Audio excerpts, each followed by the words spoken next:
अस्सलाम वालेकुम dear students, class 9 biology का हमारा चैप्टर नंबर 7 पढ़ रहे थे।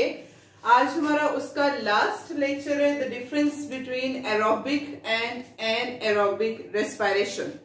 हमने रेस्पिरेशन के मैकेनिज्म जब पढ़े और फिर हमने उसमें पढ़ा कि एरोबिक रेस्पिरेशन होती है, एनएरोबिक रेस्पिरेशन होती है।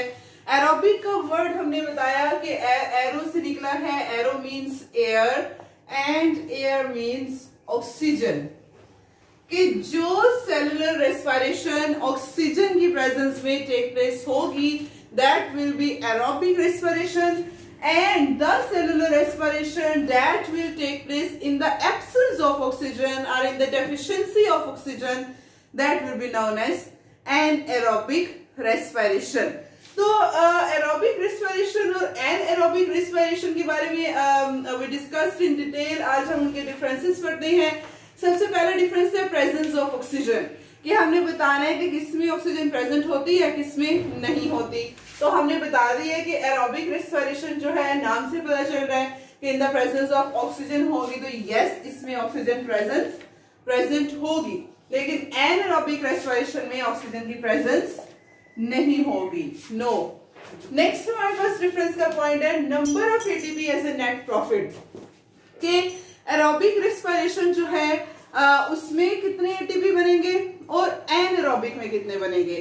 तो जब हम पढ़ रहे थे about the energy budget of respiration, तो हमने पढ़ा उसमें कि जो एरोबिक रेस्पिरेशन है, एरोबिक में आपको पता है कि पहले जो ग्लूकोज है वो चेंज होता है पायरुविक एसिड में, पायरुविक एसिड फिर आगे से पहले एसिटाइल कोएंजाइम ए में चेंज होगा, फिर ये क्रेब्स साइकिल चलेगा और ये कार्बन डाइऑक्साइड में चेंज होगा।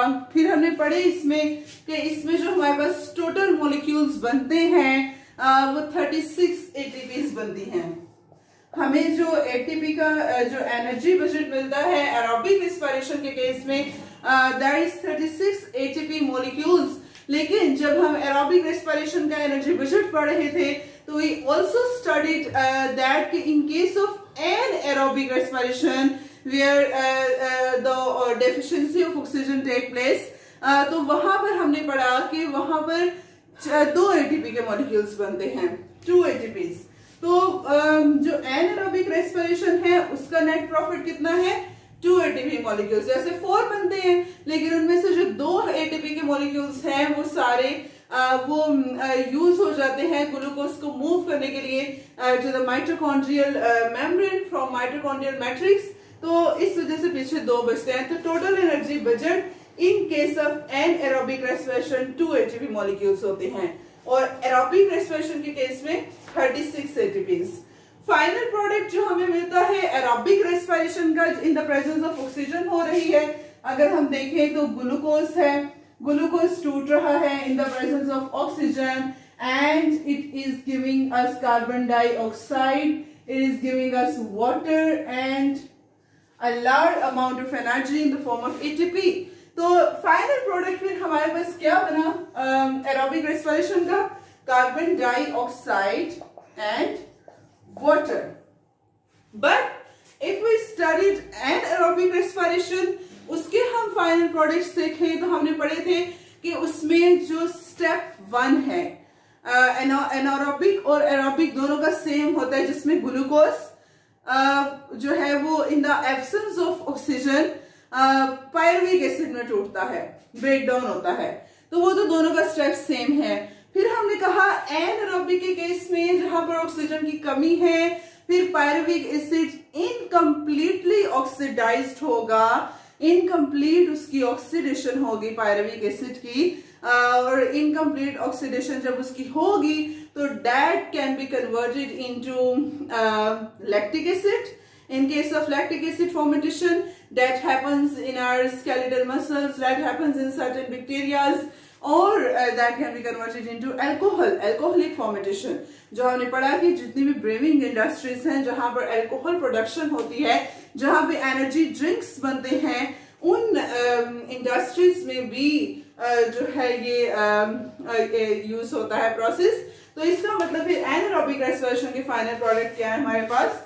एक हमारे पास है लैक्टिक एसिड, जो कि लैक्टिक एसिड फर्मेंटेशन में बनेगा उस प्रोसेस में पायरुविक एसिड से। दूसरा हमारे पास एल्कोहल, जो कि एल्कोहलिक फर्मेंटेशन के केस में बनेगा, और इसके साथ साथ कार्बन डाइऑक्साइड भी। तो ये एनारोबिक रेस्पिरेशन के फाइनल प्रोडक्ट्स हैं। साइट ऑफ अकरेंस की अगर हम बात करें तो एरोबिक रेस्पिरेशन में हमारे पास तीन चीजें हो रही हैं। एक हो रही है glycolysis, the second one is Krebs cycle, and the third step is electron transport chain. अब साइट ऑफ अकरेंस की बात करें कि सेल के अंदर कहां पर ये तीन चीजें पाई जा रही हैं, तीनों स्टेप्स हो रहे हैं। तो जो ग्लाइकोलिसिस का स्टेप है that actually take place in cytoplasm. Cytoplasm में ग्लाइकोलिसिस होती है, और इसी तरह से ग्लाइकोलिसिस हम कहते हैं कि वो एरोबिक और एनारोबिक दोनों में होता है। तो इसका मतलब एनारोबिक रेस्पिरेशन जो है इसमें भी ये साइटोप्लाज्म में होगी। फिर अगर हम क्रेब्स साइकिल की बात करें और इलेक्ट्रॉन ट्रांसपोर्ट चेन की बात करें तो वो दोनों जो स्टेप्स हैं, वो जो प्रोसेसेस हैं, they happen in the site of occurrence is mitochondria. वो दोनों माइटोकॉन्ड्रिया में होंगे, माइटोकॉन्ड्रियल मेम्ब्रेन की तरफ भी होते हैं और माइटोकॉन्ड्रियल मैट्रिक्स में भी होते हैं। तो ये साइट ऑफ अकरेंस है। इंपॉर्टेंस की बात करें कि एरोबिक और एनारोबिक रेस्पिरेशन की क्या इंपॉर्टेंस है, तो एरोबिक रेस्पिरेशन की इंपॉर्टेंट तो ये है कि हमारी बॉडी में हो रही है and it's a great energy source. हमें इससे बहुत ज्यादा इस प्रोसेस के जरिए एनर्जी मिलती है। ग्लूकोज कंप्लीटली ऑक्सीडाइज्ड होता है और हमें in the form of ATP energy देता है। एनारोबिक की बात करें तो जो एनारोब्स हैं, जो बैक्टीरियाज हैं that survive in the absence of oxygen, उनके लिए तो ये एनारोबिक रेस्पिरेशन एक एनर्जी सोर्स है। It can also be an energy source for certain aerobes. जो एरोबिक एरोब्स हैं जो ऑक्सीजन की प्रेजेंस में सर्वाइव करते हैं, लेकिन अगर ऑक्सीजन की डेफिशिएंसी हो जाती है, एब्सेंस हो जाती है, तो उस केस में भी उनको एनर्जी मिलती रहती है, थोड़ी बहुत प्रोवाइड होती रहती है, और वो एनारोबिक रेस्पिरेशन के जरिए होती है। उसके अलावा हमने देखा कि एनारोबिक के जरिए लैक्टिक एसिड बन रहा है, अल्कोहल बन रहा है। तो जो ब्रीविंग इंडस्ट्री है जहां पर अल्कोहल की प्रोडक्शन होती है, जहां पे चीज वगैरह बनती हैं, तो उन इंडस्ट्रीज में एनारोबिक रेस्पिरेशन भी बहुत ज्यादा इंपॉर्टेंट है। हमने देखा था कि किस तरह से ये चीजें इससे बन रही हैं। तो ये थे हमारे एरोबिक और एनारोबिक रेस्पिरेशन के डिफरेंसेस। ये हमारा इस चैप्टर का चैप्टर नंबर 7 का लास्ट हमारा टॉपिक था। कल हम इंशाल्लाह नेक्स्ट चैप्टर स्टार्ट करेंगे। अस्सलाम वालेकुम, अल्लाह हाफिज।